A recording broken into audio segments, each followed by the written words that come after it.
bala gora pidile ni kaya pe na phone khăn về đi xe số nằm không chung rồi nằm bắt cái này phải một phone này này gì mà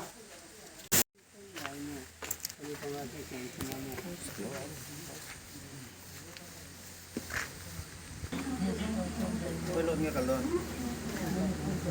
hả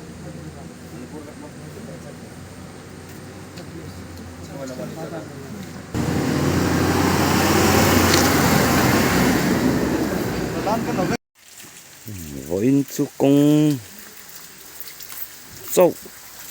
cần concentrate line này thiếu đuổi lộc bằng công phụ lâu mà với khúc mấy nung đâm sập đỏ nghe này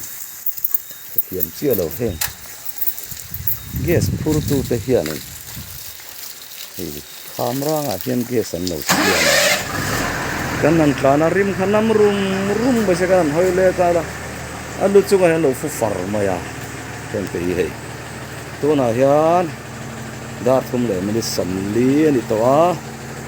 camera kan lo ma ni driver te hian ngai da mandil ne sak hop ma ya ti chuan DCSO te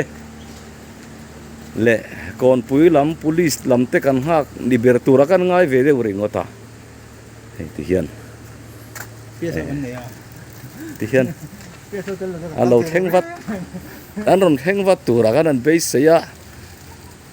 kan kalchan ni chi alo ma se thil poi mo ani kan guest te kha